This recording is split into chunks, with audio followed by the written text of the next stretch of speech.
Hello everyone, and welcome to the Pup Mommy, and welcome to another episode of Tips from Thumper. This is Thumper, and this is Allegra. Now, Thumper has two great loves in his life. One of them is food, the other are his toys, and most especially his ball. So today's episode is going to be dedicated to toys and what you should know about them and what you should be aware of before you buy them.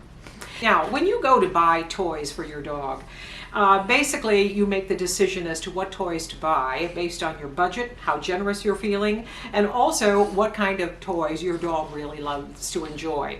There probably isn't anything worse, and I've been down that road, where you pick out a toy that you think is absolutely spectacular, always going to have so much fun with it, and then the dog doesn't like the toy, and the toy languishes in the toy box at home. You know, when you start buying toys for your puppy, when you first bring the little puppy home, usually everyone looks for those nice, soft, swooshy, little cute toys, the little lamb or the little stuffed frog or the little stuffed this or that. And those usually work out pretty well because tiny little puppy teeth can't really play havoc at that moment with those toys. But as the puppy grows older, that's when that soft, smooshy little toy all of a sudden starts falling apart because it starts getting shredded from those little tiny puppy teeth that aren't so tiny anymore. So tip number one, the moment you start seeing some of those toys become torn apart, shredded, gnarly, and the squeaker's gone, number one, look for that squeaker, and number two, take that toy away from the pup as fast as you can. What are you doing? Ooh.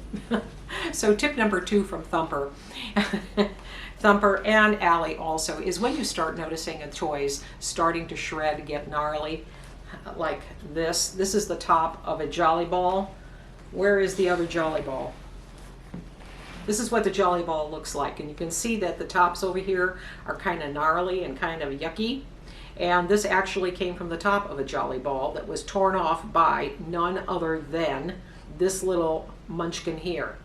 So when you do see something like that happening with the toys, this was going to actually be cut off by me with some scissors.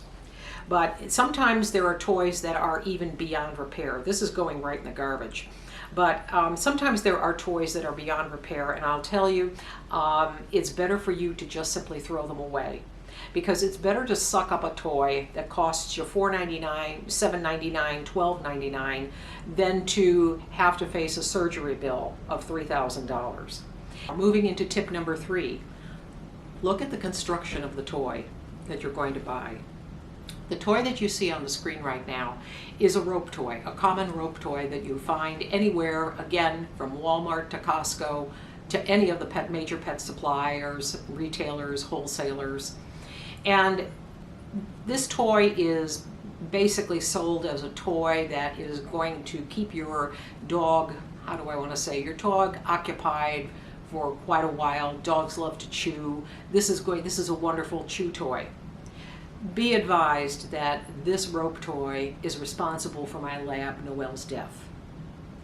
I kid you not. Which leads me to tip number four from little Mr. Thumper and Allegra today. And that is, try to keep track of your dog's toys. And whether it's one toy, two toys, or a mess of toys like I have, and I keep them in a toy box, it really is beneficial to you to make sure that you kind of know where the toys are, because sometimes you don't want to find that one of those toys happens to be in your dog. Don't let this happen to you. Don't let this happen to you. You know, toys are meant to be fun for you and your dogs, whether they're interactive puzzle toys or they're simply you throw a stick or you throw a ball, or you have a toy that just squeaks and just, gives your dog all kinds of happiness. But at the same time, exercise caution, like with anything else. So that's it for episode 2 of Tips from Thumper. And if you have any comments or questions, I'll leave my contact information in the description section. And I'd love to know what kind of dog toys you find that your dog loves and enjoys. So interested to hear from you. Thank you again for watching. Bye for now.